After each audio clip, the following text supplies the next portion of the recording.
Sumergiéndonos, yo pensé que dentro de esta inmersión sería bueno entender cómo se maneja el paciente con cirrosis descompensada en las primeras 24 horas.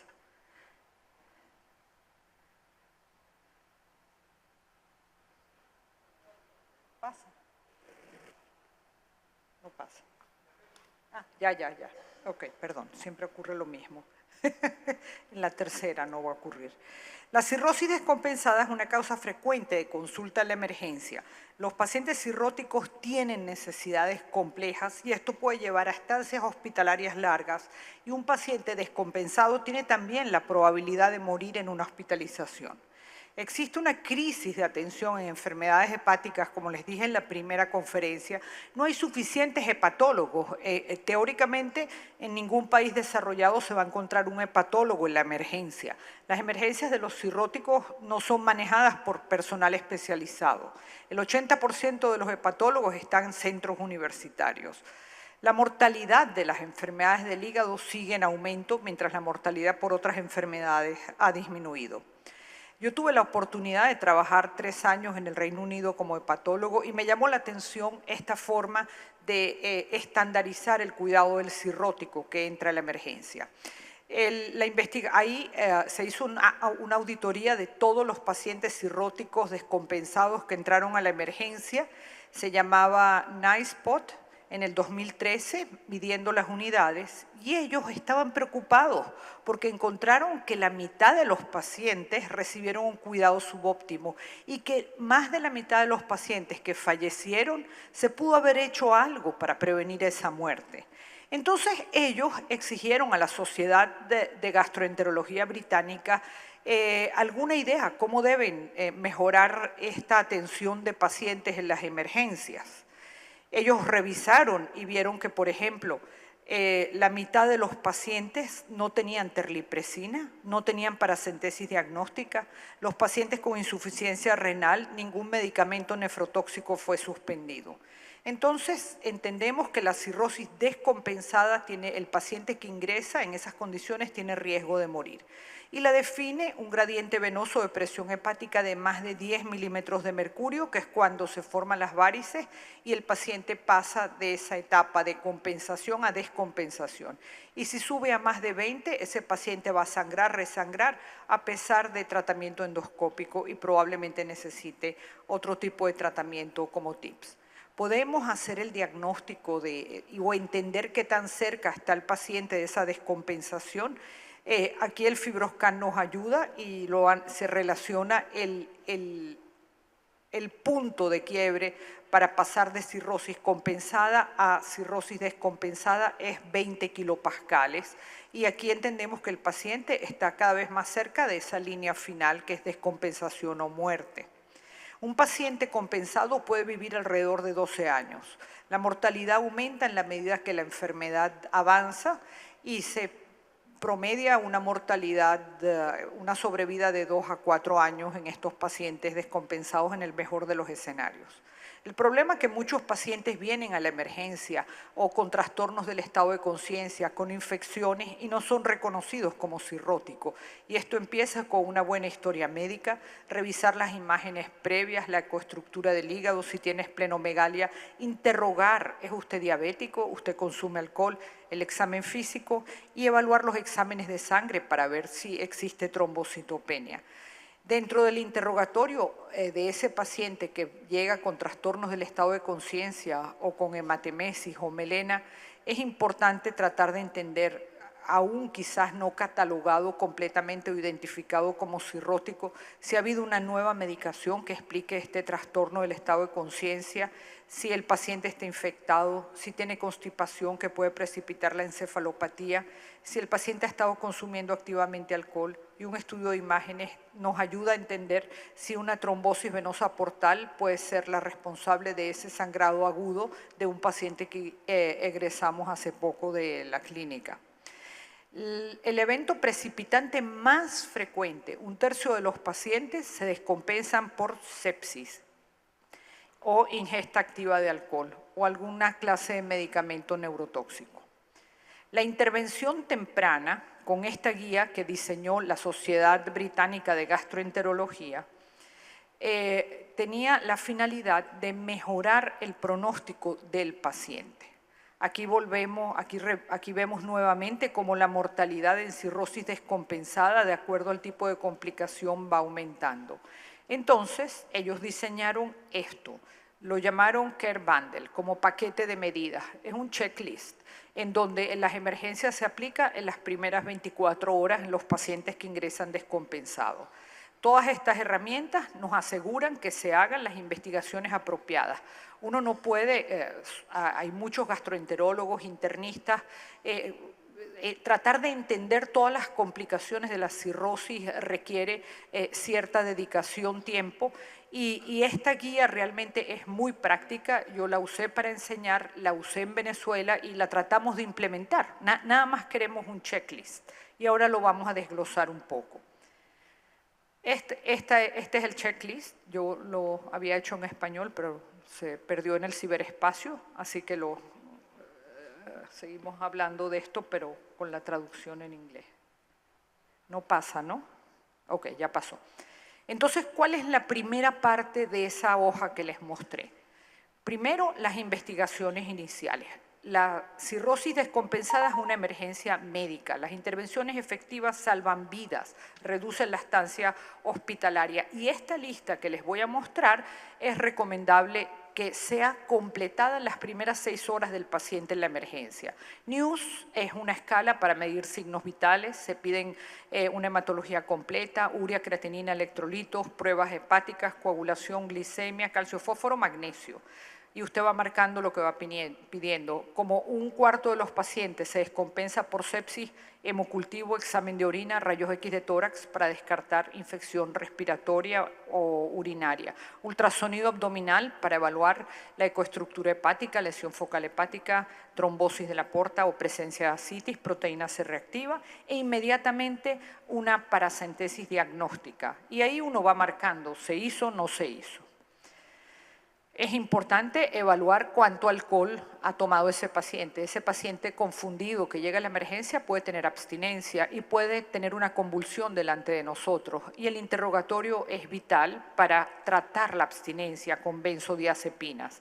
Después, ¿cómo vamos a manejar ese paciente? Hay una escala para medir la abstinencia que se llama CWAS Score, en donde ustedes van dando puntaje a la agitación, el nerviosismo, la náusea, la sudoración que tiene el paciente, los trastornos de conciencia, y eso les va a decir cuánto de benzodiazepinas puede necesitar ese paciente.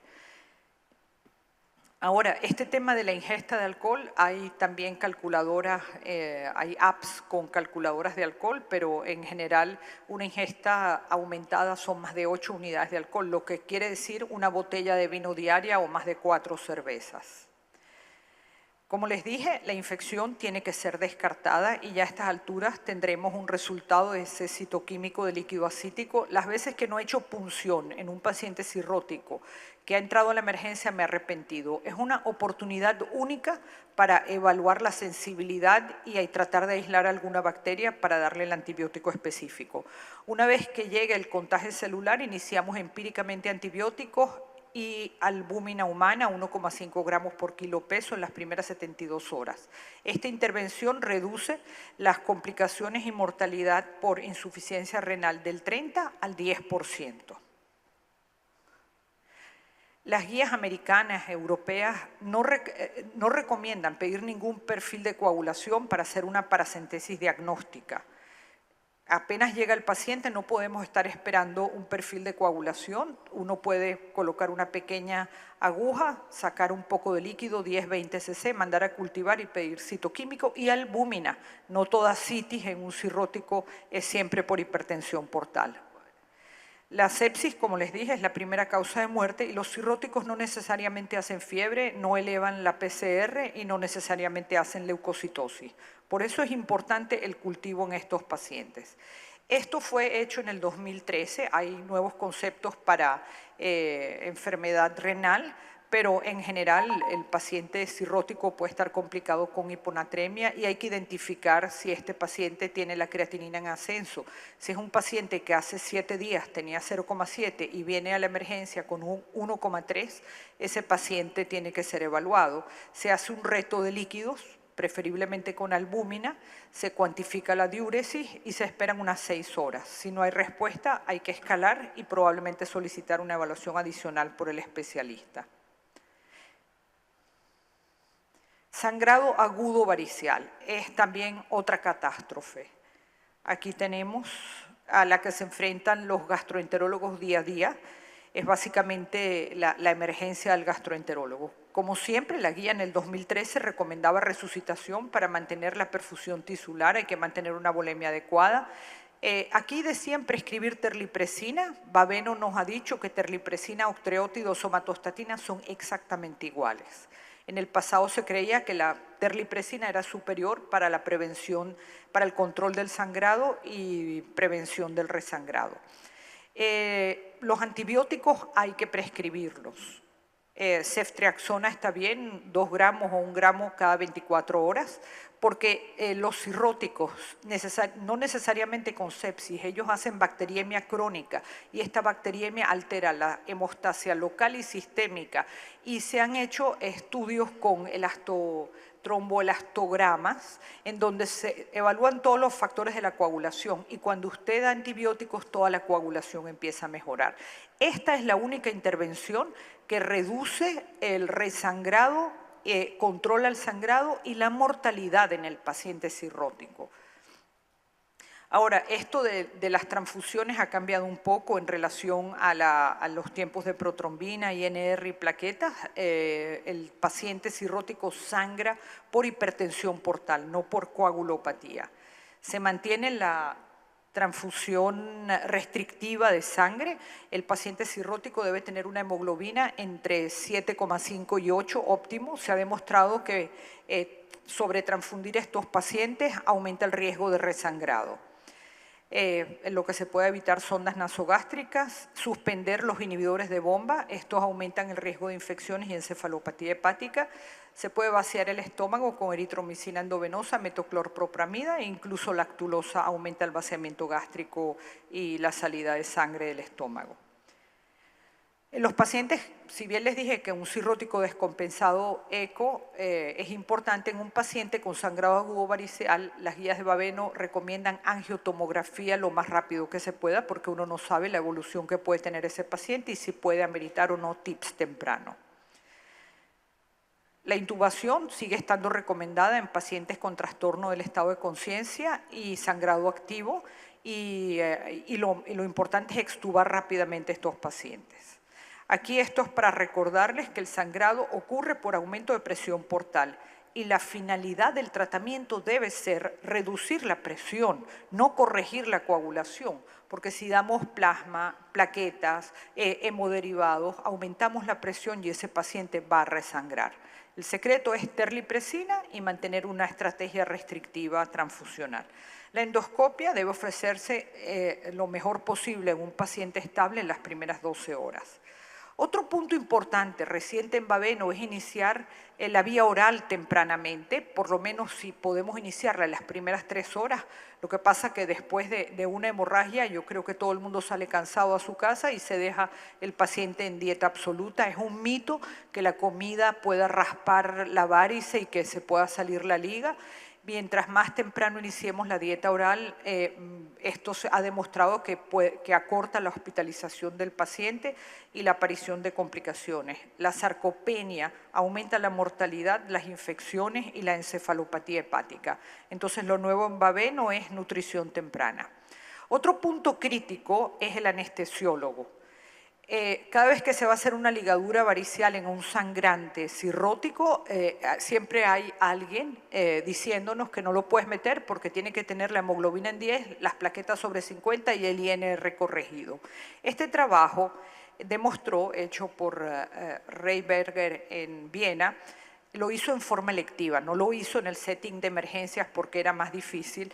Él tomó un grupo de pacientes con diferentes valores de plaquetas e INR y los comparó para ver si los pacientes con plaquetas bajas e INR prolongado tenían mayor riesgo de sangrado. Y en este trabajo de ligadura variceal electiva, él demostró que ni el INR ni las plaquetas tuvieron relación con el sangrado, pero sí la bilirrubina y el deterioro de la función hepática.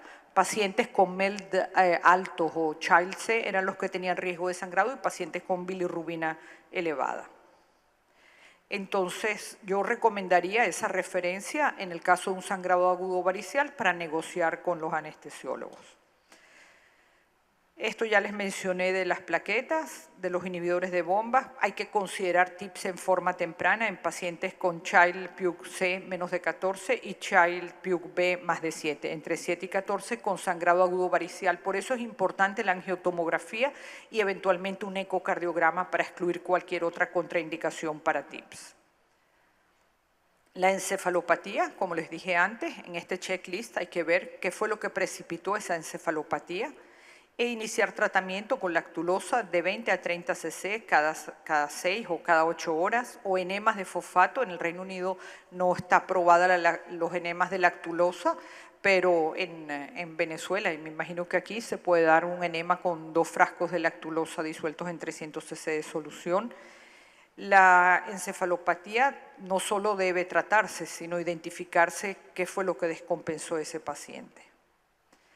Otro punto importante es que los pacientes cirróticos, si van a estar encamados, también tienen riesgo de tromboembolismo. Un paciente cirrótico, contrario a lo que muchos piensan, es un paciente con un estado hipercoagulable y ellos sí hacen tromboembolismo pulmonar y se puede considerar la tromboprofilaxis con heparina de bajo peso molecular si el paciente tiene plaquetas en más de 50.000. Lo importante es que el paciente pueda recibir una atención especializada en las primeras 24 horas, lo más temprano posible. Y si no tienen acceso a esa evaluación especializada, pues sencillamente revisar este checklist, actualizar algunas cosas que podemos hacer de acuerdo a las últimas guías de Babeno 7 y esto nos garantiza una mejor atención de nuestros pacientes. Pero no todo es perfecto en el Reino Unido. Casi 10 años después de haber, o varios años después de haber implementado este Bundle Care, hicieron nuevamente una auditoría a ver cuántos hospitales habían aplicado este set de medidas para mejorar la sobrevida de los pacientes y solo 11,4% de los hospitales utilizaron este formato. ¿Por qué? Porque hubo un error de cálculo. Esta charla se le daba a los gastroenterólogos y hepatólogos, pero ellos no están en la emergencia. El que está en la emergencia es el emergenciólogo, ¿no? O eventualmente el internista. Entonces, esa fue la falla de ese trabajo y ahora se está implementando en las emergencias. Para resumir, los pacientes con cirrosis descompensada deben ser revisados por un especialista lo antes posible, idealmente dentro de las 6 horas, pero no más de 12 horas, ya que generalmente tienen múltiples necesidades médicas y tienen una alta mortalidad.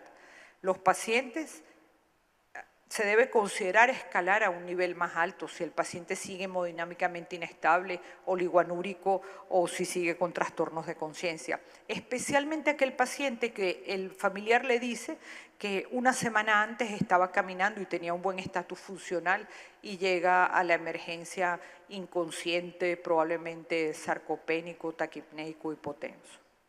Bueno, muchas gracias y esta es una foto. ¿Ya me la quitaron? ¿La foto? Esta es una foto de mi mentor en el Reino Unido, el doctor Andy Barros, a quien agradezco, falleció en el 2014 con cáncer de páncreas, pero a quien agradezco todos los días. Y estos congresos son importantes para conocer la gente y seguir lo que escriben y me dio la oportunidad de conocer a todos estos cracks en hipertensión portal y no perderme ninguno de sus papers. Y bueno, y pues no me queda más que agradecerles a ustedes.